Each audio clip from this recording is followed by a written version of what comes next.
আমার সদ্য বিবাহিত বর আমাকে ক্লাসে কান ধরিয়ে দাঁড় করিয়ে রেখেছে, কারণ আমি তাকে প্রেমপত্র দিয়েছি, তাও সেটা আমার বেস্ট ফ্রেন্ডের হয়ে। আর এই অপরাধের কারণেই আমাকে কলেজে সবার সামনে পুরো 1 ঘন্টা কান ধরে থাকতে হয়েছে। আমি ইনায়া ওরি, সবাই ওরি বলেই ডাকে। ঢাকা ডিএম কলেজের দ্বাদশ শ্রেণীর শিক্ষার্থী। আর আমার বর নাইবান চৌধুরী অহন, এই কলেজেরই প্রফেসর। আমরা অহন স্যার বলেই সম্বোধন করি। গত পরশু আমাদের বিয়ে হয়েছে। মূলত আমাদের বিয়েটা হুট করেই হয়, তাই এখনও আমাদের পরিবার বাদে কেউ জানে না এই সম্পর্কে। আমার দাদি আর অহন স্যারের দাদি দুজনে বেস্ট ফ্রেন্ড, আর সেই সম্পর্কেই মজবুত করতে তারা আমাদেরকে বলির পাঁঠা বানিয়েছে। যদিও আমি এখন নিজ বাড়িতেই আছি। ওনাদের মানে আমার বরের বাড়ি থেকে বলা হয়েছে আমার অ্যাডমিশনের পর উঠিয়ে নিয়ে যাবে। একটু আগে আমার একমাত্র বেস্টি আয়রা একটা খাম দেখিয়ে আমাকে বলছিল, দোষ শোন না, আজকে একটা প্রেমপত্র লিখেছি বুঝলি। আমি অবাক হয়ে জবাব দিলাম, বাহ, প্রেমপত্র? তা কার কপাল পুরল শুনি? কাকে দিবি? আর কাকে দেব? আমার 37 নাম্বার আর জীবনের শেষ ক্রাশ ওয়ান অ্যান্ড অনলি অহন স্যারকে। অহন স্যারের নাম শুনতেই আমার কপাল কুঁচকে গেল। আমি জানতাম আয়রা স্যারকে পছন্দ করে, কিন্তু তাই বলে ডিরেক্ট প্রেমপত্র? আমার কেন জানি রাগ হচ্ছে। আমার জামাইকে কেউ কেন প্রেমপত্র লিখবে? হোক না সে সদ্য বিয়ে করা। জামাই তো জামাইই, বাঙালি নারী বলে কথা। এদিকে আয়রাকেও তো কিছু বলতে পারবো না। একে তো ও আমার বেস্ট ফ্রেন্ড, তার ওপর সে বিয়ের কথা জানে না। এই ওরি। আয়রার ডাকে আমার ধ্যান ভাঙল। বললাম, বল। ইয়ে মানে লেটারটা তুই দে না, আমার তো সাহসে কুলাচ্ছে না। আমি কপালে ভাঁজ ফেলে বললাম, আমি কেন দিব? লিখতে যেহেতু পেরেছিস, দিতেও পারবি।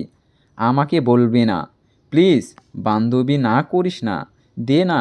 তুই না আমার জানের বান্ধবী, আমার জন্য এটা করতে পারবি না? অবশেষে আয়রার ইমোশনাল ব্ল্যাকমেলের কারণে কেন জানি রাজি হলাম, আর রাজি হয়েই বাঁশ খেলাম। স্যারকে চিঠিটা দিতেই উনি পুরো ক্লাসের সামনে কলেজের প্রফেসরকে চিঠি দেওয়ার অপরাধে আমাকে টানা 1 ঘন্টা কান ধরে দাঁড় করিয়ে রেখেছে। আর আমিও ওনার দিকে কটমট চোখে তাকিয়ে মনে মনে ইচ্ছে মতো বকছি। বউকে কেউ এমন করে শাস্তি দেয়? ভাই কথা বল, এই যে কান ধরছি, তারপরেও কথা বল। আরে আমি কি জানতাম নাকি স্যার যে তোকে এভাবে কান ধরিয়ে রাখবে? আয়রার এত আকুতি মিনতিতেও আমি গললাম না। কেন গলবো? সব দোষ ওরই। ওর জন্যই আমাকে পুরো ক্লাসের সামনে অপমানিত হতে হয়েছে। চিঠিটা শুধু দিয়েছি আমি, কিন্তু লিখেছে তো ও নিজেই। ও যদি না লিখতো আর না বলতো আমাকে চিঠিটা স্যারকে দিতে, তাহলে কি আজকে এমন অপমান হতো আমার? তাই আমি আয়রার কথা পাত্তা না দিয়ে মুখ ফিরিয়ে আবার নিজের মতো হাঁটা শুরু করলাম। আজকে কোনোভাবেই ওর সাথে কথা বলবো না। আয়রা দৌড়ে এসে এবার আমার সামনে দাঁড়ালো। দুহাত জোর করে ক্ষমা চাওয়ার মতো করে বলল, ভাই ক্ষমা করে দে। এই যে মাফ চাইছি তো, তুই যা বলবি তাই করব। তবুও কথা বল মা। আয়রার এমন অসহায় অবস্থা দেখে আমার পুরো কলেজ কাঁপিয়ে হাসতে ইচ্ছে হলো। তবে জোর করে মুখটাকে বন্ধ করে রাখলাম, কারণ এটাই তো সুযোগ আমার ভোলাবালা বান্ধবীটাকে লুট করে নেওয়ার। এমন সুযোগ হাতছাড়া করা যায় নাকি? আমি একটু ভাব দেখিয়ে বুকে 2 হাত রেখে বললাম, সত্যি বলছিস? আয়রা তেমনি মাথা ঝাঁকিয়ে ঝাঁকিয়ে বলল, হ্যাঁ সত্যি। তাহলে চল রেস্টুরেন্টে যাব এখন, পেট ভরে কাচ্চি খাওয়াবি, তাহলে ক্ষমা করব। আমার কথায় আয়রার মুখটা আরও অসহায় হয়ে গেল। মুখটাকে কাঁদো কাঁদো করে বলল, ভাই বিশ্বাস কর, আমার পকেট একদম খালি, কাচ্চি খাওয়াতে পারবো না। চল ফুচকা খাওয়াই। আমি এক পাও নড়লাম না। ওর পকেট কখন ফাঁকা থাকে আর কখন থাকে না তা আমি জানি না নাকি? মাসের শুরু, এখন ওর ব্যাগের আনাচে কানাচে টাকা পাওয়া যাবে। কি হলো, ফুচকাই চলবে না? আমি রাগান্বিত মুখে প্রত্যুত্তর করলাম, আমি যা চাই তা না পেলে চলবে না। আয়রা শেষমেশ হার মেনে নিল। বলল, আচ্ছা চল কাচ্চি খাওয়াবো। আমি মুখে একটু হাসি ফুটিয়ে আয়রার গলা জড়িয়ে ধরলাম। কিটকিটিয়ে হাসি দিয়ে বললাম, এই না হলে আমার বেস্ট ফ্রেন্ড, চল চল। বিকেলবেলা আমি রুমে বসে বসে রিলস দেখছি। আমার নেশা হলো রিলস দেখা। মন ভালো থাকলেও রিলস দেখি, আবার খারাপ থাকলেও রিলস দেখি। এমনকি পড়তে বসলেও রিলস দেখি। এমন সময় আমার মাতারানী উরুফে মা আমার রুমে এসে বললেন, নিচে নায়েবান এসেছে, যা রেডি হ, তোকে নিয়ে যাবে। আমি ঝট করে উঠে বসলাম। বললাম, নিয়ে যাবে মানে? কোথায় নিয়ে যাবে? জানি না, বলল তোকে রেডি হতে। আমি ভ্রু গোটালাম। স্যার এখানে কেন এসেছে? কোথায় নিয়ে যাবে? আমার মন ভাঙতে বুঝি। কিন্তু আমি তো পণ করেছি আজকে যত যাই হোক কারো কোনো কথাতে গলবো না। তাই মাকেও রাগ দেখিয়ে বললাম, যেতে পারবো না কোথাও আমি। মা একটা ধমক দিয়ে বলল, যাবি না কেন? জামাই এসে বসে আছে নিচে, ওকে কি বলবো আমি? বলো চলে যেতে। বলতে পারবো না। রেডি হয়ে নে। আমি এবার জোরে চিৎকার দিয়ে বললাম, বললাম না যাব না। গিয়ে বলো তোমার জামাইকে আমি কোথাও যাব না। জেরিন বেগম আর কথা বাড়ালেন না, নিচে চলে গেলেন। এই মেয়ের যা গলা, তাকে আর বলতে হবে না। নিশ্চয় নিচে বসে অহন সব শুনেছে। কিছুক্ষণ পর আবার দরজায় নক হলো। আমি মাকে ভেবে কপাল কুঁচকে বললাম, কি হলো? আবার বিরক্ত করছো কেন? বললাম না তখন আমি যাব না। এবার দরজার নক করার শব্দ থেমে গেল। কিন্তু মিনিট খানেক বাদে একটা গুরু গম্ভীর ঠান্ডা গমগমে কণ্ঠ ভেসে আসলো, না যাওয়ার কারণ? আমি প্রায় লাফিয়ে উঠে পিছনে ফিরলাম। দেখলাম আমার প্রফেসর বর বুকে হাত গুজে ভ্রু কুঁচকে আমার দিকে তাকিয়ে আছে। আমি বুকে থুথু দিয়ে আবার ওনার দিকে ফিরলাম। ওনার কপাল কুঁচকে গিয়েছে দেখে মনে হচ্ছে আমার কাজটা পছন্দ হয়নি। কিন্তু তাতে আমার কি? আমি এসব থোড়াই কেয়ার করি। আপনাকে বলতে বাধ্য নই। স্যার কপালটা শিথিল করে হাত দুটো নিজের প্যান্টের পকেটে পুরল। এরপর আমার দিকে একটু ঝুঁকে এসে গভীর স্বরে শুধালো, সত্যি বাধ্য নন? আমি এমন গভীর কণ্ঠে একটু দমে গেলাম। আমতা আমতা করে খানিকটা তোতলাতে তোতলাতে বললাম, ইয়ে মানে? হ্যাঁ মানে না। আমি আমি কেন বাধ্য হতে যাব? আপনি কে আমার? অহন স্যার আমার মুখের ওপর থেকে সরে গেল। এরপর এক ভ্রু উঁচু করে মাথা নাড়তে নাড়তে বলল, আচ্ছা। এরপর হুট করেই দুহাতে আমার গলা পেঁচিয়ে ধরল। আমার মুখের ওপর ফু দিয়ে আলতো করে কপালে দুটো চুমু দিয়ে সরে গেল। আমি তো স্যারের এহেন কাণ্ডে একদম জমে গেলাম। কি করলো এটা? কেন করলো? আমার বুক কাঁপছে একদম থরথর করে, যেন এখনই লাফ দিয়ে হৃৎপিণ্ডটা বেরিয়ে আসবে। আমাকে এমন জমে যেতে দেখে অহন স্যার একটু ঠোঁট বাঁকিয়ে হাসল। এরপর সোজা হয়ে স্বাভাবিক স্বরে বলল, এবার বুঝতে পেরেছো আমি কে তোমার? অহনের প্রশ্নে অরের কোনো হেলদোল হলো না। সে এখনও কাঠের মতো জমে আছে। কপালে হাত দিয়ে বোঝার চেষ্টা করছে অহন স্যার কি সত্যি তাকে চুমু দিল। অহন স্যার কলেজের সবচেয়ে ইগোয়েস্টিক পার্সন, নাকি এসব নিছক তার কল্পনা মাত্র? এই মাত্র যা হয়েছে তা হজম করতে বেগ পেতে হচ্ছে তাকে। কি হলো? জমে গেলে নাকি? ওরি তাকালো স্যারের দিকে। এরপর একটা ঢোক গিলে নিজেকে ধাতস্থ করলো। বলল, এটা কি হলো?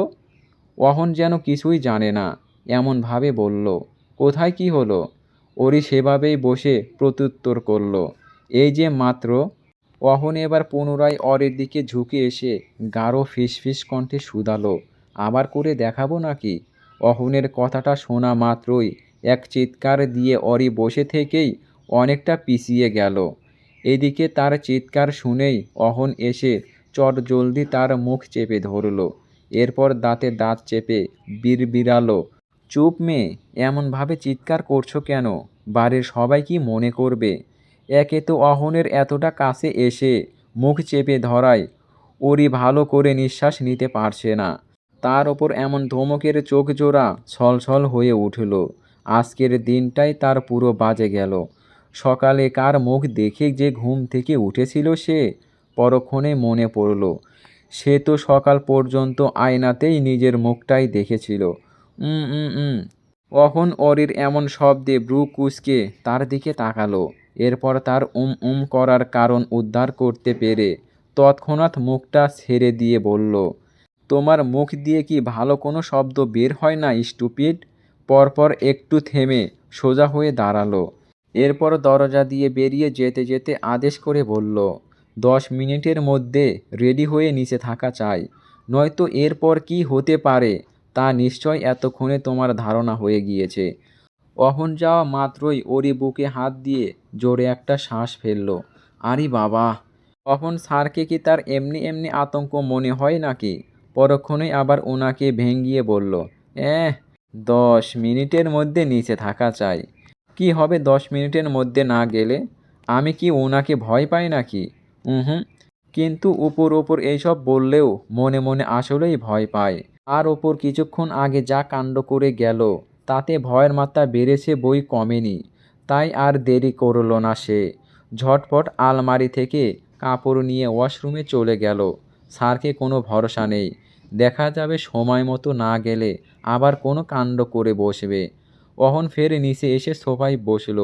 পাশে বসে আছে অরির দাদিমা নূরজাহান বেগম। তিনি বসে বসে পান খাচ্ছেন। অহনকে এবার ফিরে এসে এখানে বসতে দেখে তিনি চশমাটা একটু নাকে ঠেলে দিয়ে পান চিবোতে চিবোতে জহুরি চোখে তাকালেন। বয়স বেশি হলেও বেশ শক্তপোক্ত আছেন তিনি এখনও। কি গো নাথ জামাই, তোর বুঝি সয় না? অহন মাত্রই পকেট থেকে মোবাইলটা বের করছিল। দাদিমার কথা শুনে সেখানে হাত থেমে গেল। কি একটা অস্বস্তিতে পড়তে হচ্ছে তাকে ওই বোকা মেয়েটার জন্য। এসব কি তার ব্যক্তিত্বের সাথে যায়? আজ ওই বোকা মেয়েটার কারণেই তাকে এইসব অকওয়ার্ড বিষয়ে কথা বলতে হবে। দাদিমা তো আগের কালের মানুষ, তাই ওনার মুখে বাধেনি কিছু বলতে। অহন একটু গলা খেঁখারি দিল। এরপর নূরজাহান বেগমের দিকে ফিরে বলল, আপনি যেমন ভাবছেন তেমন কিছু না দাদিমা। নূরজাহান পান মুখেই বেগম একটা কিটকিটিয়ে হাসি দিয়ে বললেন, হ, তা তো বুঝতেই পারছি। অবশ্য দোষ তোমার না, দোষ হচ্ছে তোমাগো বয়সের। খালি মনটা ছটফট ছটফট করে। তা ওইটাতে তো সমস্যা নাই, তয় একটু দিন সময় বুইজা লইবা না? অহন একটু কেশে উঠল। পাশাপাশি এসব কথা বলার পর আর এখানে থাকার সাহস পেল না। এখন এতটুকু, একটু পর না জানি কি বলা শুরু করে। তার জীবনের দুটো আতঙ্ক হচ্ছে তার দাদিমা আর অরির দাদিমা, মানে এই দুই দাদি। এদের সামনেই তার হাল বেহাল হয়ে যায়। সে উঠে পড়ল। ওই বিষয়ে আর কোনো কিছু বলল না। প্রসঙ্গ পাল্টে বলল, ওরিকে নিচে যেতে বলবেন দাদিমা, আমার একটা ইমার্জেন্সি কল আছে, আমি নিচে যাচ্ছি। বলেই আর কোনো প্রত্যুত্তরের অপেক্ষা করল না। চটজলদি হাতা দিয়ে সদর দরজা দিয়ে বেরিয়ে গেল। এদিকে অহনকে বেরিয়ে যেতে দেখে জেরিন বেগম ওনার শাশুড়ির কাছে এগিয়ে এলেন। তিনি এতক্ষণ রান্নাঘরে ছিলেন, তবে ওখান থেকেও তিনি সব শুনছিলেন। তাই ইচ্ছে করেই অহনের সামনে যাননি, যদি ছেলেটা লজ্জা পায়। কিন্তু ওনার শাশুড়ির তো এইসব খেয়াল নেই। এখন ছেলেটা যে বেরিয়ে গেল, কে বলেছিল এসব বলতে? মা, এসব বলার কি খুব দরকার ছিল? ছেলেটা যে বেরিয়ে গেল এবার। নূরজাহান বেগম মনে হয় না পুত্রবধূর কথায় পাত্তা দিলেন। তিনি ফের নিজের পান খাওয়ায় মনোযোগ দিলেন। জেরিন বেগমও আর কথা বাড়ালেন না। অরির রুমের দিকে যেতে লাগলেন। এখন গিয়ে মেয়েটাকে দেখে আসা যাক। ওনার যেই লক্ষ্মীমন্ত্র মেয়ে, দেখা যাবে তারা না দিলে ওনার রেডি হতে হতে আগামীকাল সকাল হয়ে যাবে, তবুও তার রেডি হওয়া শেষ হবে না। ওরি গুনগুনিয়ে দুষ্টু কোকিল ডাকে রে কুক্কু কুক্কু গানটা গাচ্ছে আর রেডি হচ্ছে। গানটা তো ইদানিং ট্রেন্ডিংয়ে আছে। রিলস দেখতে দেখতে তার মুখস্থ হয়ে গিয়েছে। আজকে একটা কালো কুর্তি পরেছে সে, সাথে সাদা ওড়না। নিজেকে আয়নাতে দেখে যেন নিজেরই নজর লেগে যাবে। হায় হায়, কত কিউট সে! তাকে যে বউ হিসাবে পাবে তার তো কপাল খুলে যাবে। পরপরই মনে হলো, আরে সে তো বিবাহিতাই। এখন শুধু স্যারকে জিজ্ঞেস করতে হবে ওনার কপাল খুলেছে কি না। কী রে, তোর হলো? এতক্ষণ লাগে রেডি হতে? জেরিন বেগমের কণ্ঠে ওরি নিজেকে শেষবার আয়নাতে দেখে নিয়ে পিছনে ফিরল। তার মাতাজি দরজার সামনে দাঁড়িয়ে চোখ পাকিয়ে তাকিয়ে আছে তার দিকে। যদিও সে ওই সবের ধার ধারল না। এগিয়ে গিয়ে ছটফটে কণ্ঠে আওড়ালো, হয়ে গেছে মাতারানী, তাহলে নিচে যা, গেটের সামনে, ওখানে নায়েবান দাঁড়িয়ে আছে। অরি ভ্রু কুঁচকে জেরিন বেগমের দিকে তাকালো। গেটের সামনে দাঁড়িয়ে আছে কেন? বাড়িতে বসতে পারতো না? তাদের বাড়িতে কি জায়গার অভাব? গেটের সামনে কেন? বাড়িতে জায়গা নেই? অরির প্রশ্নে যেন তার মায়ের ভেতর নেভানো আগুন আবার জ্বলে উঠল। এমনভাবে তার দিকে তাকালো, সে তো ভ্যাবাচ্যাকা খেয়ে গেল। এতক্ষণ তো সব ঠিকই ছিল, মুহূর্তে আবার কি হলো? এমনভাবে তাকাচ্ছেন কেন? কোনো মতে হাসার চেষ্টা করে বলল, হে হে হে, কি হয়েছে মা? জেরিন বেগম তেমনভাবে তাকিয়ে থেকেই ওরের মাথায় চাটি মেরে বলল, বলি তোর কি আক্কেল জ্ঞান কোনোদিন হবে না? ওরে মাথায় হাত বুলাতে বুলাতে মুখটা ইনোসেন্ট করে বলল, আমি আবার কি করলাম মা? সেটা নিজেকেই জিজ্ঞেস করো। এই হাদা মেয়েকে নিয়ে যে আমি কোথায় যাব? একটু থেমে আবার বলল, এই নিচে যা, ছেলেটাকে আর দাঁড় করিয়ে রাখিস না। ওরিও আর তেমন কিছু বলল না। 10 মিনিটের জায়গায় বোধহয় 20 মিনিট হয়ে গিয়েছে। স্যার যে তাকে কি করবে? আল্লাহ আল্লাহ করতে করতে মাকে বিদায় জানিয়ে বেরিয়ে গেল সে। অহন নিচে তার গাড়ির পেছনে দাঁড়িয়ে দাঁড়িয়ে মোবাইল স্ক্রল করছে আর একটু পর পর সময় দেখছে। অনেকক্ষণ হয়ে গেল, কিন্তু ওই বোকা মেয়ের কোনো খোঁজ খবর আছে? তার মেজাজটা বেশ খারাপ হচ্ছে এখন। কাল কলেজে একটা টেস্ট নেবে, প্রশ্ন তৈরি করতে হবে, কত কাজ বাকি। কিন্তু তার মায়ের আদেশে তাকে এখন এখানে এই মেয়েকে নিতে আসতে হয়েছে। বেছে বেছে এই বোকার হর্দটাকে যে কেন তার কাঁধেই গোছালো। অহন মাথাটা দুদিকে নাড়িয়ে একটা হতাশার শ্বাস ফেলল। তার দাদিমার জীবনের ইচ্ছে পূরণ করতে গিয়ে তার যে নিজের জীবনের 12টা বাজিয়ে দিয়েছে, সেটা তার বেশ উপলব্ধি হচ্ছে। এরই মধ্যে বাড়ির সামনে দিয়ে অরিকে হেঁটে আসতে দেখে সে মোবাইলটা পকেটে পুরল। এরপর মুখটাকে গম্ভীর করে দুহাত বুকে গুজে দাঁড়ালো। এদিকে অরি চটপটে পায়ে হেঁটে গিয়ে তার অহন স্যারের সামনে দাঁড়ালো। স্যারের গম্ভীর মুখ দেখে যদিও খানিকটা ভয় লাগছে, তবে নিজেকে উপরে উপরে বেশ সাহসী দেখালো। কারণ জ্ঞানীরা বলেছেন, ভয়কে জয় করতে হবে। সেও ভয়কে জয় করবে, কিন্তু সেটা করবে কবে তা আদৌ তার জানা নেই। তার বহুদিনের ইচ্ছে ছিল তার বরকে নিজের কথায় উঠবস করানো, তবে সেটা বোধহয় আর পূরণ হবার নয়। কারণ অহন স্যার তার নিজের কথায় কোনোদিন উঠবস করবে না। আর যদিও কোনোদিন করে, সেটা সে দেখার আগেই চিটপটাং হয়ে যাবে। না, ওরই এসব ভাবনা বাদ দিল। এরপর অহনের গম্ভীর মুখের দিকে তাকিয়ে বলল, স্যার আমি রেডি, এবার চলুন যাই। তবে অহন মনে হয় না তার কথাই পাত্তা দিল। সে সেই একইভাবে গম্ভীর মুখে অরির দিকে তাকিয়ে আসে। এদিকে অরি পড়ল ফ্যাসাদে। সবাই এমনভাবে তাকিয়ে আসে কেন তার দিকে? তার কি নতুন করে রূপ বেরিয়েছে নাকি? কিন্তু এটা তো আর জিজ্ঞেস করতে পারবে না। তাই নিজের চুলগুলো একটু পেছনে ঠেলে দিয়ে পুনরায় ডাকল, স্যার। এবার অহনের নড়চড় হলো। কোনো কথা না বলে চুপচাপ গাড়ির দরজা খুলে দিয়ে ভেতরে ঢোকার ইশারা করলো। ওরিও চুপচাপ লক্ষ্মী মেয়ের মতো গিয়ে ভিতরে বসলো। এরপর অহন নিজেও ভেতরে বসলো। দরজাটা লাগিয়ে দিয়ে বিনা বাক্যে গাড়ি স্টার্ট করলো। ওরি আর জিজ্ঞেস করলো না কোথায় যাবে। আপাতত এমন গম্ভীর মুখটা থেকে যে ধমক ছাড়া ভালো কথা বের হবে না, সেটা তার বেশ জানা আছে। প্রায় 30 মিনিট পর এসে গাড়িটা এসে চৌধুরী বাড়ির সামনে থামলো। ওরি তো গাড়ির ভেতরে বোরিংলেস এ প্রায় ঘুমিয়েই গিয়েছিল। তার বরটা এত বেরসিক, একটা গান পর্যন্ত চালাতে দেয়নি। তাই মাথাটা সিটে হেলান দিয়ে শুয়ে পড়েছিল। এখনও সে আধঘুমো চোখেই তাকালো। চৌধুরী বাড়ির সামনে গাড়ি থামাতে দেখেই খুশি হয়ে গেল। এই বাড়ির সবাই তার প্রিয়, তবে হাতে গোনা 2-1 জন বাদে। ওরি যেই না গাড়ি থেকে নামতে যাবে, অমনি অনুভব করলো তার হাতটা কেউ আটকে রেখেছে। ওরি পেছনে ফিরে অহনের দিকে কপালে ভাঁজ ফেলে তাকালো। ব্রু কুঁচকে শুধালো, নামবো না? অহন ওরির প্রশ্নের কোনো উত্তর দিল না, বরং কতক্ষণ সময় নিয়ে তার দিকে তাকিয়ে থেকে হুট করেই মুখটা তার সামনে নিয়ে আসলো। ওরি তো তখনকার ঘটনা মনে করেই চোখ বন্ধ করে খিস মেরে আসে। এখন না জানি আবার কি করে। তবে তার ধারণাকে সম্পূর্ণ ভুল করে অহন ঠান্ডা স্বরে আওড়ালো, চোখ খোলো বোকা মেয়ে, তোমার সাথে কিছু করছি না আপাতত। ওরি ভয়ে ভয়ে চোখ খুলল। অহনের চোখের দিকে তাকাতেই দেখল অহনের দৃষ্টিও তার চোখের দিকে। সে তাকাতেই অহন ভ্রু নামিয়ে বলল, কি ভেবেছিলে কিছু করব তোমাকে?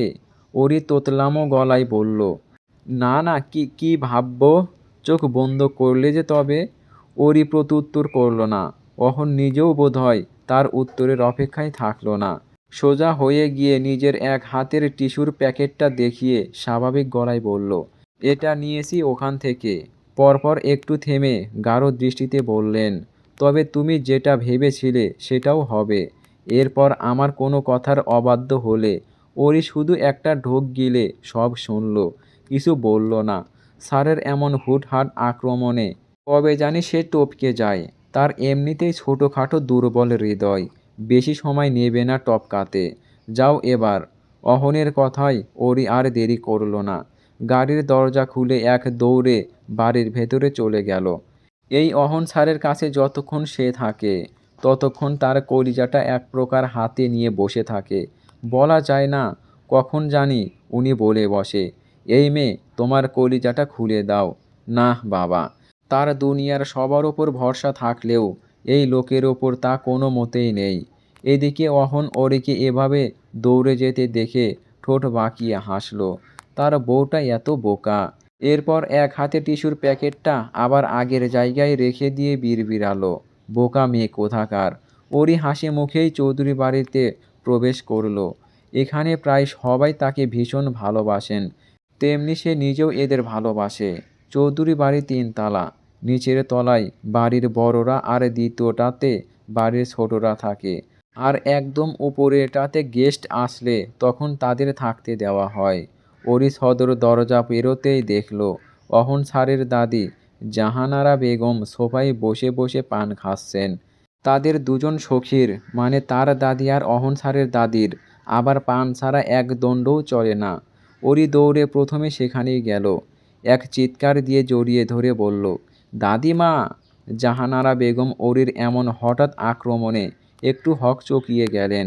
তবে পর মুহূর্তেই ওরিকে দেখে ওনার মুখে হাসি ফুটল। তিনিও পাল্টা জড়িয়ে ধরে অরির মাথায় হাত বুলিয়ে দিলেন। পান খাওয়া লাল দাঁত দিয়ে হেসে বললেন, আরে কেডা আইছে? আমার নাত বউ নাকি? কেমন আছিস ছেড়ি? ওরি খিলখিলিয়ে হাসল। জাহানারা বেগমকে ছেড়ে দিয়ে সোজা হয়ে ওনার পাশে বসল। ওনার পানের কৌটা থেকে একটা সুপারি নিয়ে মুখে দিয়ে বলল, বিন্দাস আছি গো। তোমার দিনকাল কেমন যাচ্ছে বুড়ি? জাহানারা বেগম ওরির গালটা টিপে দিয়ে খানিকটা রাগ করার মতো বলল, এই মাইয়া, আমারে বুড়ি কবি না কইছি না? আমি এখনও তোর দাদির থাইক্যা জোয়ান। ওরই সুপারি চিবোতে চিবোতেই খানিকটা শাসনের মতো বলল, আর মিথ্যা কথা বলার জায়গা পাও না, হ্যাঁ?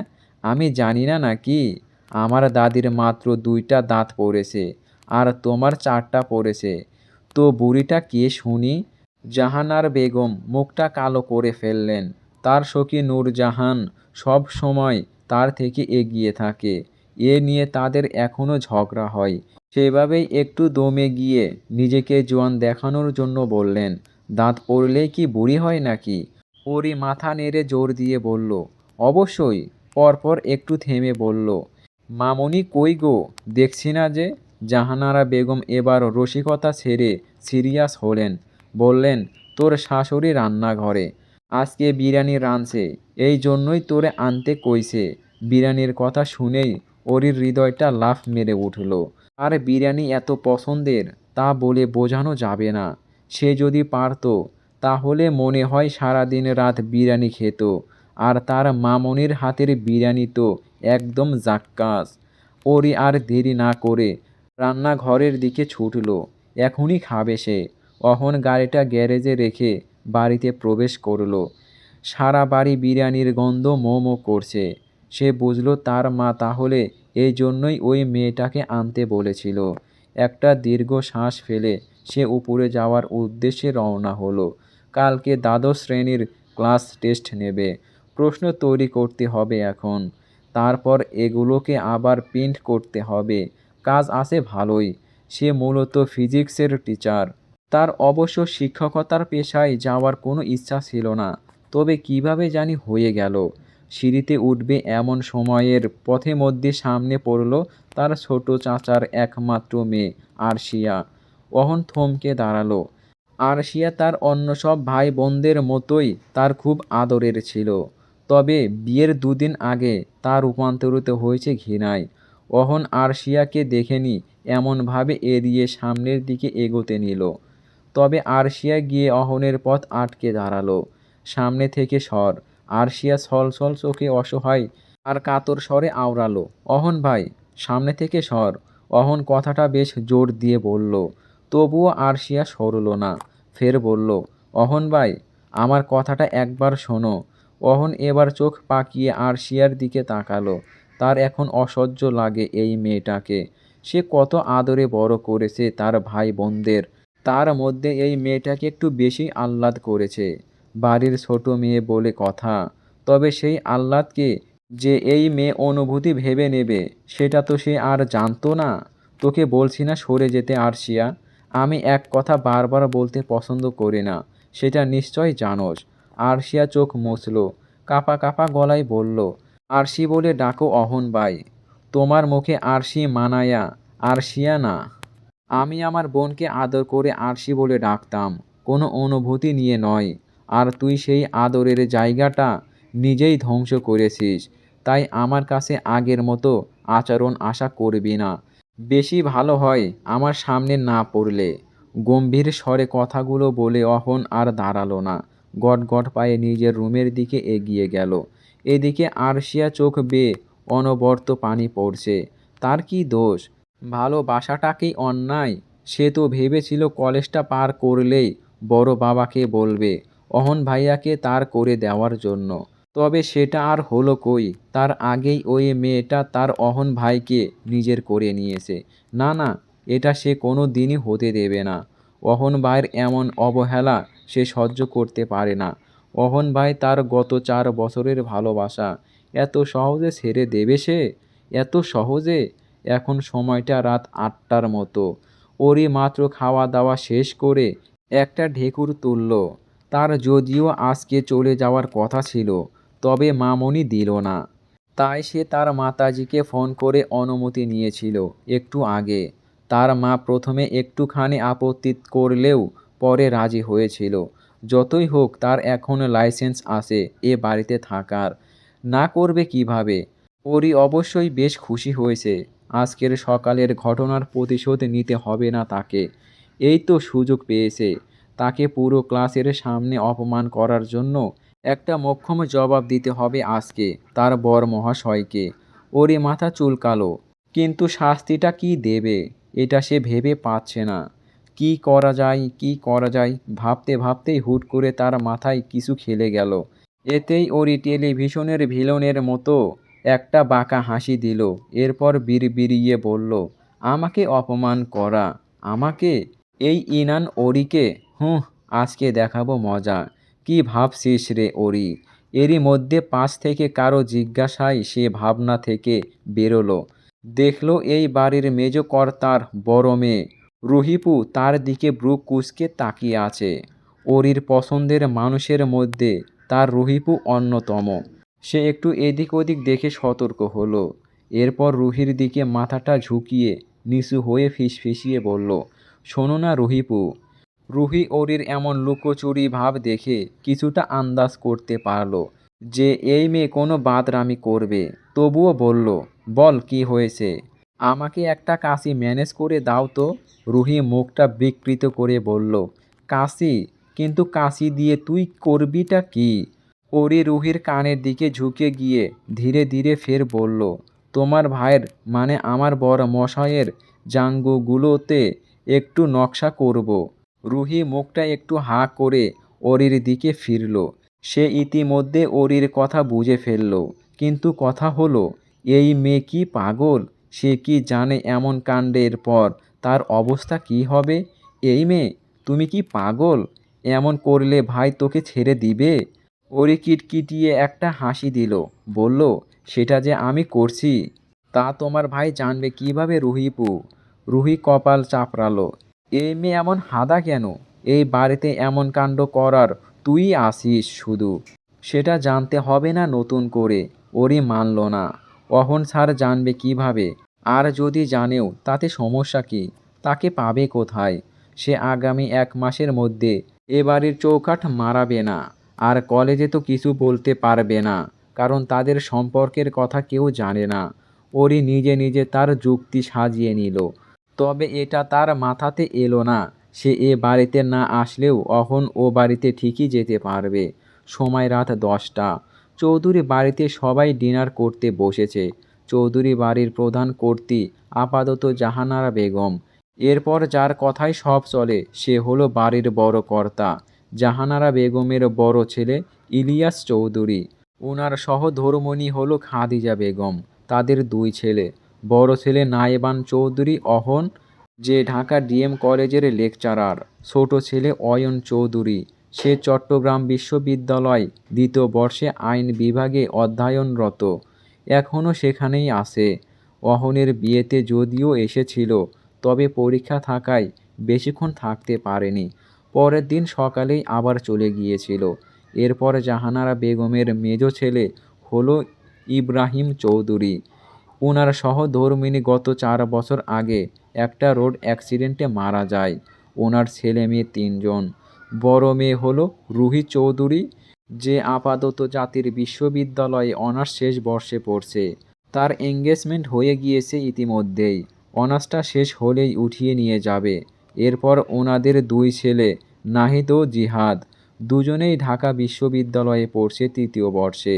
এরপর চৌধুরী বাড়ির সবার ছোট কর্তা হলো ইমরান চৌধুরী, তার স্ত্রী রীতা বেগম, সাথে তাদের একমাত্র কন্যা হলো আরশিয়া চৌধুরী, যে একাদশ শ্রেণীতে অধ্যয়নরত। 10:30টার দিকে সকালের খাবার শেষ হতেই সবাই যে যার রুমে চলে গেল। অরি শুধু ওত পেতে আছে, কখন অহনের রুম খালি পাবে আর সে তার কার্যক্রম শেষ করবে। তবে তার বরের বোধহয় নিজ রুম খুব প্রিয়। সে আসার পর থেকেই ডিনার বাদে একবারও অহন স্যারকে নিচে নামতে দেখেনি। ওরই আপাতত ২য় তলায় অহনের রুমের সামনে পায়চারি করছে। তাকে রুহির রুমে থাকতে বলা হয়েছে, সেটাও অহনের রুমের পাশেই। অরিনক কামড়াতে কামড়াতে নিজে নিজেই কী জানি বিড়বিড় করছে, আর অস্বস্তি হয়ে এদিক থেকে সেদিক যাচ্ছে, আবার সেদিক থেকে এদিকে আসছে। তাকে আজকে রাতের মধ্যেই যা করার করতে হবে। কাল তো সকাল সকাল বাড়ি চলে যাবে, কিছু করতে পারবে না। এমন সময় পেছন থেকে ওরই কারো কণ্ঠে নিজের নাম শুনে পেছনে ফিরে তাকালো। দেখল এই বাড়ির অতি আদরের দুলালি আরশিয়াকে। আরশিয়া তার চেয়ে ১ বছরের ছোট, মোটামুটি সমবয়সীই বলা যায়। তবে সে দেখেছে এই মেয়েটা কেন জানি তার সাথে বেশি কথা বলে না। ওরই বুঝতে পারে হয়তো তাকে পছন্দ করে না, কিন্তু তাতে তার কি? কারো পছন্দ করা না করা তার কিছু যায় আসে না। তবে এখন হুট করেই আরশিয়াকে তাকে ডাকতে দেখে অবাক হয়েছে যথেষ্ট। নিশ্চিত হতে ওরি একটু এগিয়ে গেল, গিয়ে সন্দিহান স্বরে বলল, ডেকেছো? আরশিয়া ভ্রু কুঁচকে অরিকে একবার উপর থেকে নিচ পর্যন্ত একবার দেখে নিল। এই মেয়েটার মধ্যে কি আছে যে তার মধ্যে নেই? মেয়েটা তো তার চেয়েও বেশি সুন্দরও না। তবুও অহন ভাই কেন এই মেয়েটাকে বিয়ে করলো? এদিকে আরশিয়াকে নিজের দিকে এমনভাবে তাকিয়ে এমন পর্যবেক্ষণ করতে দেখে ওরি নিজের ওড়নাটা টেনে ঠিক করে নিল। আরশিয়া তার দিকে এমন লুচ্চার মতো তাকিয়ে আছে কেন? সে মুভিতে দেখেছে এমনভাবে মুভির নায়িকার দিকে ভিলেনরা তাকায়, কিন্তু এখন কথা হলো সে তো নায়িকা না, আর না আরশিয়া ভিলেন। তাহলে এমনভাবে দেখছেটা কি? ওরি এবার সোজা হয়ে দাঁড়ালো, নিজেকে ধাতস্থ করে ফের শোধালো, কিছু বলবে? আরশিয়া ওরির প্রশ্নে তার মুখের দিকে তাকালো, আরও কিছুক্ষণ চুপ করে থাকলো। এরপর হুট করেই বলল, অহন ভাইকে ছেড়ে দাও। ওরি হঠাৎ আরশিয়ার এমন কথায় ভ্যাবাচাকা খেয়ে গেল। নিজের দুহাতের দিকে একবার তাকালো। সে আবার অহন স্যারকে ধরে রেখেছে কখন? আমি তো তোমার অহন ভাইকে ধরে রাখিনি, ছাড়বো কিভাবে? ওরির এমন জবাবে আরশিয়ার গা জ্বলে গেল। এই মেয়েটাকে তার সহ্য হয় না, সে দেখতেই পারে না। এখন দেখো আবার কি স্মার্ট সাজার চেষ্টা করছে। আরশিয়া জোর করে নিজেকে শান্ত করলো। এরপর ফের বলল, আমি বলছি অহন ভাইকে ডিভোর্স দাও। ওরই অবাক হয়ে আরশিয়ার দিকে তাকালো। তার মাথায় ঢুকছে না, এই মেয়ে হুট করে এসে এইসব কি বলছে। তার বিয়ে হয়েছে দুদিনও হয়নি, এখানে ডিভোর্সের কথা আসছে কোথা থেকে? আর সেটা নিয়ে আরশিয়াই বা কেন কথা বলছে? তার তো বুঝে খেলছে না কিছু। কি বললে? বুঝতে পারিনি। আরশিয়া ওরির প্রশ্নের প্রত্যুত্তর করল না, বরং রাগিত স্বরে বলল, শোনো, তুমি নিজেকে যতটা স্মার্ট মনে করো না, তুমি ততটাও না। অহন ভাই তোমাকে পছন্দ করে না, বুঝলে? আর তুমি বেশি দিন এখানে থাকতেও পারবে না। আমি দেব না, দেখে নিও তুমি। এক শ্বাসে কথাগুলো বলে আরশিয়া আর দাঁড়ালো না, হনহনিয়ে তার রুমের দিকে চলে গেল। এদিকে ওরই মাথায় হাত দিয়ে বেকুব হয়ে তাকিয়ে আছে। কোথা থেকে কি বলে গেল, তার মাথায় তো কিছুই ঢুকলো না। কে কোথায় থাকবে না, কে দেবে না, এইসব বলাটা কি এই মেয়ে? ওরই নিজের মাথাটা ঝাড়া দিয়ে এসব চিন্তা বাদ দিল। সে আবার বেশিক্ষণ চিন্তা করতে পারে না, তার মাথা ঘোরে। তার লাইফে চিল বেশি, আর সে এটাই করে সব সময়। তাই আরশিয়ার বিষয়টা মাথা থেকে ছেড়ে ফেলে আবার তার মিশন নিয়ে ভাবনা শুরু করলো। তাকে আজকের মিশনে সফল হতেই হবে। ওরই গত রাতেই তার মিশনে সফল হয়েছে। গতকাল আরশিয়ার সাথে বাক্যলাপের পরই তার পায়চারিরত অবস্থাতেই তার বর ফোনে কথা বলতে বলতে ছাদের দিকে গিয়েছিল। আর এই সুযোগটাকেই সে কাজে লাগিয়েছে। এখন সকাল 7টা। ওরই নাক টেনে ঘুমাচ্ছে। গতকাল রাতে তার ঘুম ভালো হয়নি। রুহি তার হবু বরের সাথে সারা রাত ফিসফিস করেছে। আর এইসব ফিসফিসের কারণে তার ঘুমটা হারাম হয়ে গিয়েছে। কই, সেও তো বিবাহিত, তাই বলে কি সারা রাত বরের সাথে ফিসফিস করে নাকি? অবশ্য তার বরের সাথে অন্য কারো তুলনা দেওয়া যাবে না, কারণ তার বরের মতো বেরসিক দুনিয়াতে বোধহয় এক পিসই আছে। সবাই কি আর তার বরের মতো নাকি? অরি, অরি, ওঠ! রুহির ডাকে অরির কোনো হেলদোল হলো না। সে একটু নড়ে চড়ে আবার ওই পাশ ফিরে ঘুমিয়ে গেল। রুহি কপালে হাত দিয়ে দাঁড়িয়ে আছে। এই মেয়েকে ঘুম থেকে ডেকে তোলা আর যুদ্ধ জয় করা একই বিষয়। রুহি এবার অরির শরীরে ধাক্কাতে ধাক্কাতে ডাকল, এই মেয়ে, ওঠ! কলেজে যাবি না? এবার অরি চোখ পিট পিট করে খুলল। যদিও তার কলেজে যেতে ইচ্ছে করছে না, তবে যেতে হবে। কারণ স্বনামধন্য প্রাইভেট কলেজ হওয়ায় একদিন না গেলে সাথে সাথে গার্ডিয়ানকে ইনফর্ম করা হয়। আর অরির মাতাজি যদি জানতে পারে সে কলেজে যায়নি, তাহলে সকাল 10টাতেই তার 12টা বাজিয়ে দেবে। অরি বিছানায় উঠে বসল, হাত পা নেড়ে চেড়ে আড়মোড়া ভাঙল। এরপর ঘুমো ঘুমো স্বরে রুহিকে জিজ্ঞাসা করল, কয়টা বাজে রুহিপু? রুহি কপাল কুঁচকে ঘড়ির দিকে তাকালো। এরপর প্রত্যুত্তর করল, 7:30 বাজে। রুহি মাথা নাড়ল, যাক, তাহলে সময় আছে এখনও। 10টা থেকে ক্লাস শুরু। এই বাড়ি থেকে কলেজ যেতে বেশিক্ষণ সময় লাগে না, তবে তাদের বাড়ি থেকে যেতে প্রায় আধ ঘন্টার মতো লাগে। অরি আজকাল সকাল সকালই ঘুম থেকে উঠে এখান থেকে কেটে পড়তে চেয়েছিল, তবে তার মায়ের আদেশ, এখন যাওয়া যাবে না। কলেজ থেকে যেন ডিরেক্ট বাড়ি ফেরে। চৌধুরী বাড়িতে ব্রেকফাস্টটা সাধারণত সকাল 8:30টার দিকেই হয়। এ বাড়িতে কর্তারা যেহেতু ব্যবসা করে, তাই সকাল সকালই খেয়ে দিয়ে রওনা হতে হয়। তাছাড়া বাড়ির ছেলে মেয়েদেরও কলেজ ভার্সিটি আছে, তাই বাড়ির গিন্নিগণও আগে আগে রান্নাবান্না সেরে ফেলেন। তাদের সাথে বাড়িতে মণি নামের একটা মেয়েও কাজ করে, সেও রান্নাবান্নায় সাহায্য করে, তাই তেমন কোনো সমস্যা হয় না। এখন বাজে 8টার মতো। তারা সবাই মিলে টেবিলে খাবার গুছিয়ে রাখছে। একটু পরে একে একে সবাই চলে আসবে। তার মধ্যে কাজ করতে করতেই অহনের মা খাদিজা বেগম বাড়ির ছোট বউ রীতা বেগমের দিকে তাকালেন। বললেন, কিরে ছোট, আরিশকে গত কয়েকদিন ধরে দেখছি কেমন চুপচাপ হয়ে আছে। বিয়ের ব্যস্ততায় এই বিষয়ে কিছু জিজ্ঞেস করতে পারিনি। মেয়েটা তো সব সময় টই টই করে বেড়ায়।